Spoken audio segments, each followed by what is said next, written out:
The spiritual leader of the Eternals, Ajak has been known to be a Peruvian god of flight and the keeper of the old ways. Ajak is the communicator between the Eternals and their creators, the Celestials, and always seeking knowledge and enlightenment for the sake of the world. Ajak's first appearances in the comics are portrayed to be male, however, the recent renditions of Ajak in the movie and comics are female. Welcome to Vita Comics, and in today's episode, let's review the life and times and genders of Ajak the Eternal.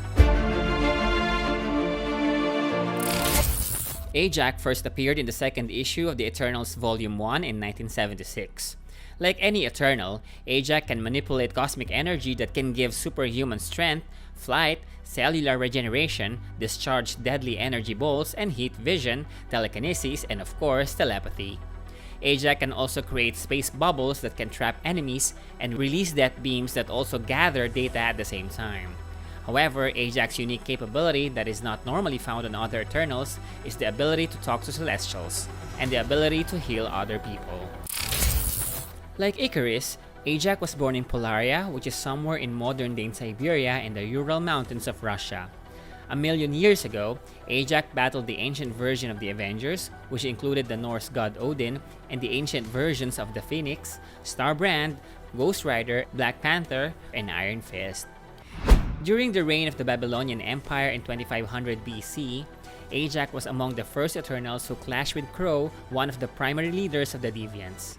Forward to 1000 AD, Ajak and the Eternals encountered Thor as they fought Dromedan, a powerful deviant. In this period, Ajak also became known as the Incan god Tecumotzin, Lord of Flight, and the Aztec god Quetzalcoatl when he first walked with these Peruvian civilizations when he was teaching them on how to advance their knowledge and technology, and when he fought the Ucupache demons. In this time, the third host of the Celestials arrived on Earth, and Ajak became the main communicator between the Celestials and the Eternals and the other gods of Earth such as Zeus, Vishnu, and Odin. He also helped Zuras create a flight plan for the Celestials to leave Earth. When the third host left, Ajak placed himself and his team of Eternals in suspended animation deep in the Inca ruins to protect the tomb of the space gods. Fast forward to the modern era, Ajak and his team were resurrected by Icarus for the arrival of the fourth host of the Celestials. Ajak became the translator of the Celestials once more while befriending Dr. Damien the archaeologist and telling him the secrets of the site, and battled an ancient Incan wrestler along the way. Thor was alarmed by the arrival of the Celestials and did not want them judging humanity. Because Ajak served the Celestials, Thor and Ajak battled for their beliefs. The Celestials eventually decided that Earth should live and departed. A few years after, the Eternals used the Unimind to battle Maelstrom. They won, and Ajak was one of the Eternals who left Earth to study other stars. While away, the Eternals battled the Deviants but caused the death of Margot, Dr. Damien's daughter, who is also the love interest of Icarus. Ajak eventually returned to the Incan ruins where he was transformed by Dr. Damien into a huge monster that kills twins as a form of revenge. Icarus discovered this, and when Ajak returned to his true form, he disintegrated himself while killing Dr. Damien in the process. In the 2006 series of the Eternals, Sprite, the juvenile-looking Eternal, used the powers of Ajak and Zuras and the power of the sleeping Celestial to wipe out the memories of the Eternals, rendering them normal beings who are not aware of their powers.